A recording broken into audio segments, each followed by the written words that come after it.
The views, thoughts, and opinions expressed on the Nova Society are those of our guests and panel members and do not represent the views, thoughts, and opinions of any institution any member of the Nova Society is associated with.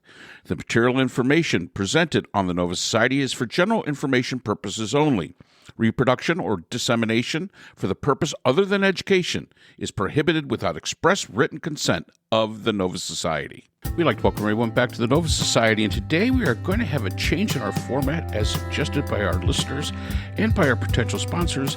Brooklyn will now be taking over as the moderator of the podcast. This will actually be in the model of a PBS, where you have the show Brooks and Capehart. We strongly suggest you actually look into that on YouTube.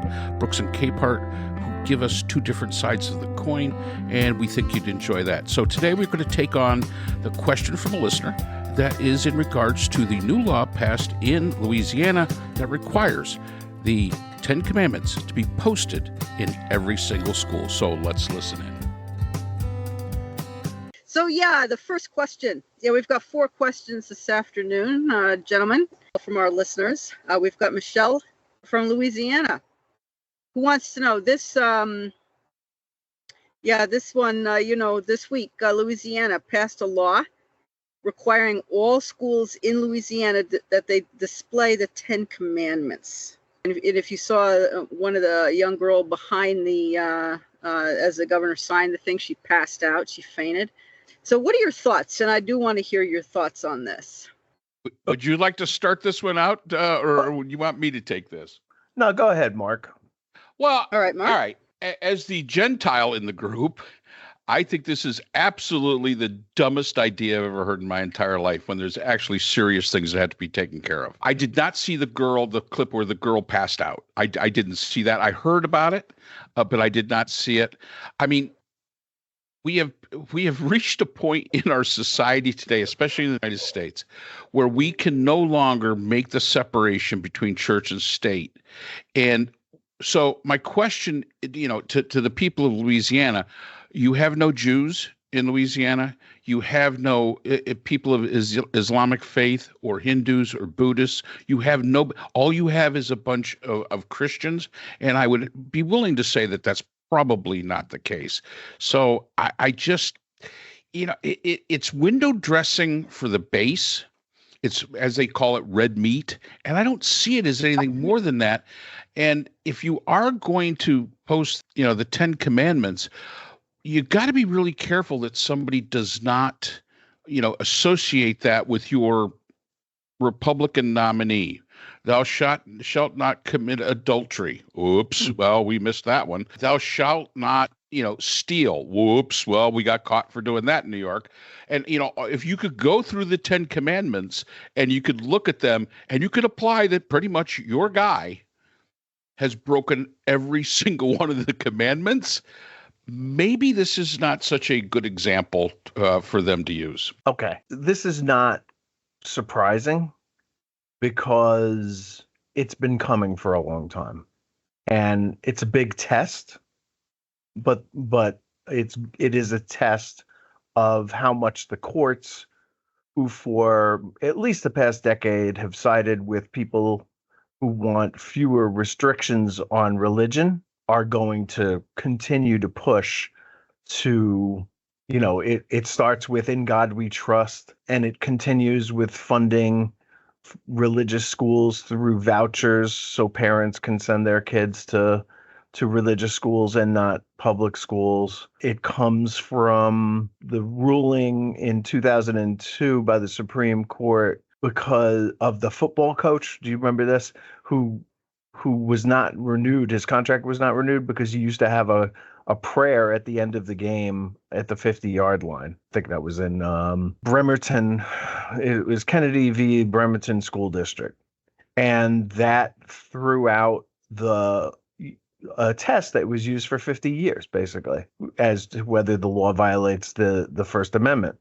So it's been coming, and it's going to get worse. Like, actually today, for the first time in a long time, I read about the Comstock Act, which was a 1800s act to prevent materials being sent through the mail that are quote unquote obscene, lewd, lascivious, indecent, filthy, or vile, but which also includes devices and substances used for producing abortion or for any indecent or immoral purposes. The Comstock Act from 1873 is still on the books. It has never been repealed. And nobody needed to repeal it because for generations, the court ruled against limitations on free speech, birth control, and abortion, but now it's back. So we're seeing, the backlash that we sometimes talk about when it comes to religion.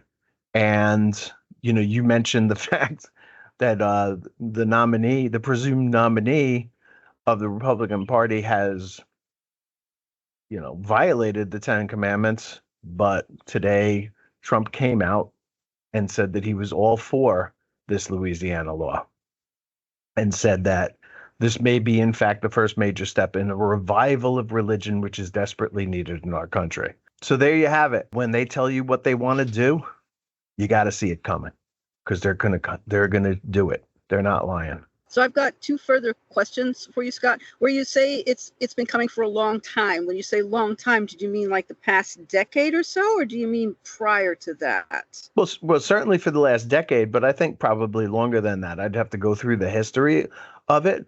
But what we're seeing now, really, I think probably began in the Reagan years, right? And has just been getting more and more blatant as people continue to test the First Amendment and saying things like, it prevents the government from restricting religion. It doesn't work the other way around. Like religion can restrict the government. It's a remarkable move in this country, but and I don't want to say we've been there before because I guess we have in the 1800s, but it's been a long time since we've seen this kind of movement in the religious right, pushing. And of course they're doing that because they've got the Supreme Court that they have now. You asked me when it started in 1980. Kentucky tried to have a law doing the same thing, requiring that the Ten Commandments be posted in public classrooms, and the Supreme Court ruled that it was unconstitutional. So, there's no such thing as stare decisis. There's no such thing as precedent anymore. They're willing to scrap all of this in favor of getting what they want. I do know that the governor of Louisiana, whose name I can't remember, said that he's looking for a lawsuit out of this, and of course. Hoping for Yeah. So now I'm sorry, I still have two questions. So I guess I originally had three. The Supreme Court has said that the abortion drug is fine they've allowed that, the mifepristone, to go forward, but that would fall under the Comstock Act. And so if the Comstock Act is, which I'm aware of, that since that is still very much alive and flourishing, the two of those contradict each other. So where do you see that going? We've got a contradiction here. Well, there's a lot of contradictions. And the only thing I'm going to push back on with Scott was it started in the 80s. I would say it actually started in 1954 when President Eisenhower added "under God" to the Pledge of Allegiance. Fair point. That was truly where this began to get. It wasn't overt. Nobody saw it for what it was. But when you really think about it, and again, it's 2024, that was 70 years ago. That was really the beginning. It was not in there. And here's the deal. Eisenhower wasn't the most religious of presidents that we've ever had. I mean, he was a man of faith, obviously, but he was not one of those, heavy religious presidents. And it kind of got glossed over. The fact that they put "under God" into the Constitution. And I truly believe that, although I totally agree. You mean the Pledge of Allegiance? Yeah, the Pledge of Allegiance. Not the Constitution, but the Pledge of Allegiance. And although I think Scott's correct, it really began to gain steam overtly during the time of Reagan. I mean, there's no doubt about it. But then again, Reagan was when there was the memorial majority first started to make that rise was in the Reagan years. Eisenhower was dealing with McCarthyism but this still got in there. And nobody really kind of thought about it. But as far as the Comstock Act, there's a lot of provisions of the Comstock Act that are going to be in opposition to what's going on today. One of the things I noticed that came out today from the Supreme Court, a little off topic, was the Supreme Court upheld that if you are if you've been convicted of domestic abuse, you cannot own a firearm. Yeah. And I mean, so again, the Supreme Court. Now, you would think that a very conservative Supreme Court, big time onto gun rights, Second Amendment, might have not gone that way, but it was 8-1. The only one that went against it was Justice Thomas. He was the only one that went against it. So, when we're talking about the Comstock Act, I think we have to remember, as Scott definitely pointed out, we're talking over 150 years ago this thing was created. And we are very bad at going back and looking at old laws and saying, okay, that does not apply anymore. There are still laws, and we've talked about this before. There's a law in South Carolina that says when you come to a railroad track, you must get out of your car and fire off your blunderbuss to make sure that nothing is coming your way. It's still on the books. Why we've never taken it off is beyond me, but that's what we've got. We've got these laws, and we are so hesitant to make the changes. Should the Comstock Act be revisited and totally, maybe even just completely eliminated? Absolutely, because we're talking from a different time. But we are so bad at going back and revising something like this. Will this get challenged in court in Louisiana? Absolutely. There's no doubt. No doubt. Will this eventually reach the Supreme Court again? Absolutely. Do we know how the Supreme Court's going to rule?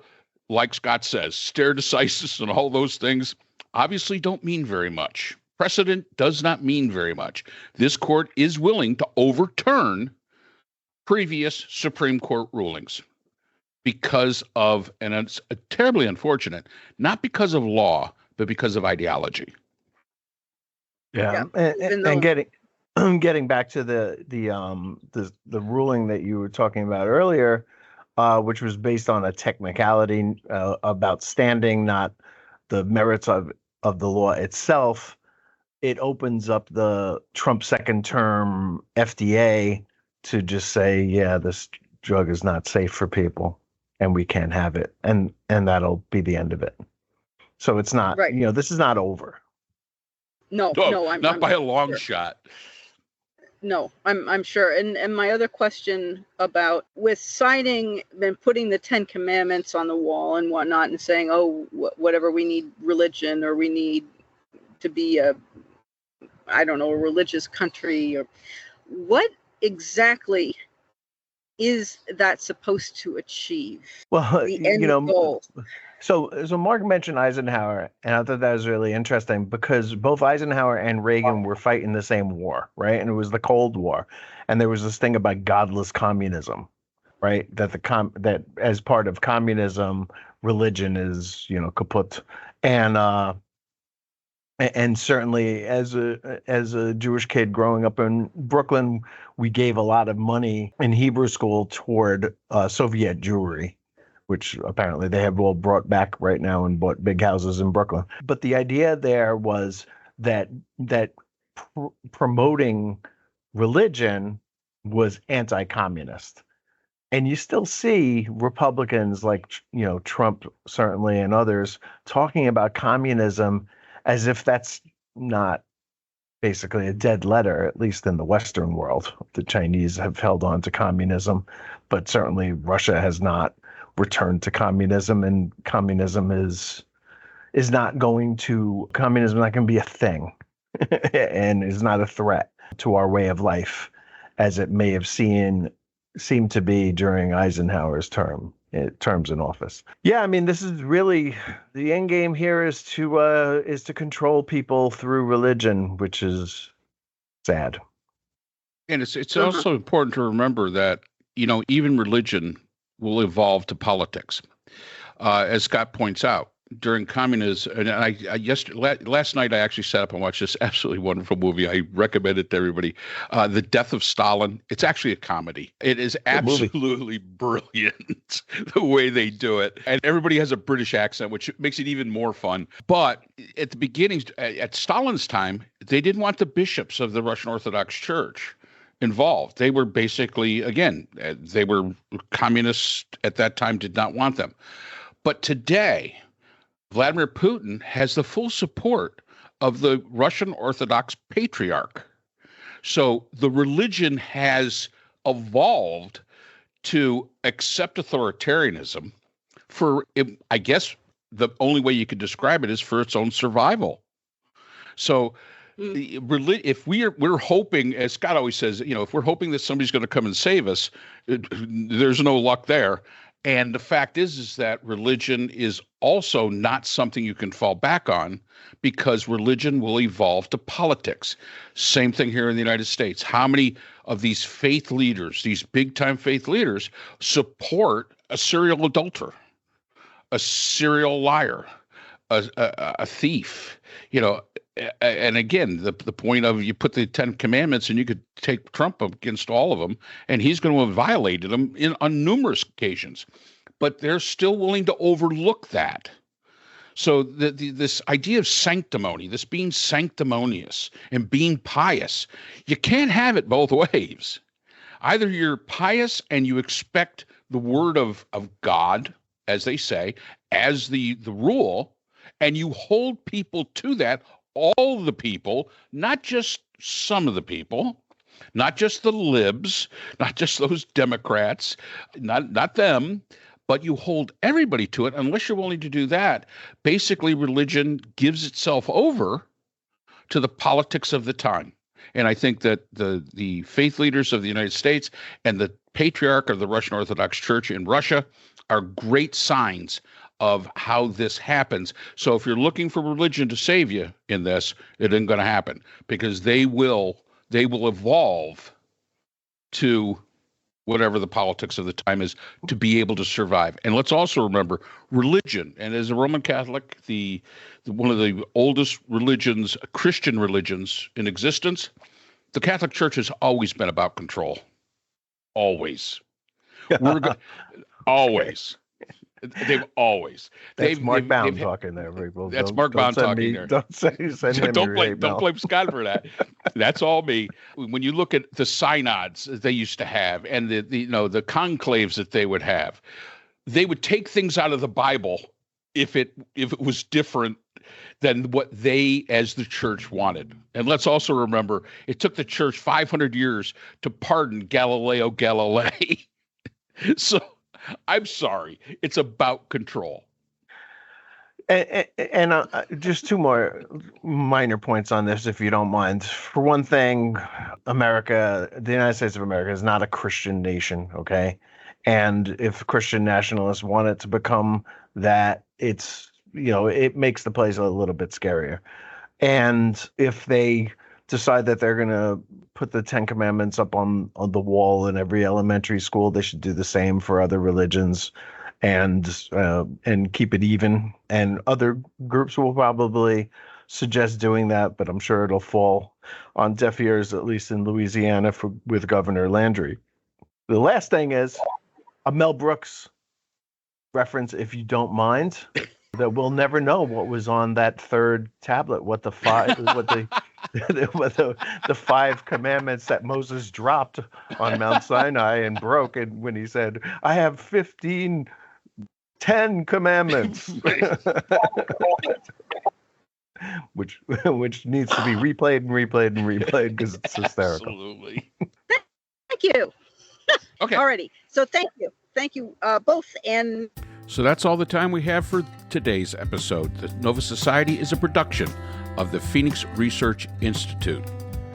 We'd like to thank our sponsor for this week's episode, the Phoenix Research Group, an independent research consortium offering social issue solutions to NGOs and international government agencies through multidisciplinary, nonpartisan, and unbiased research.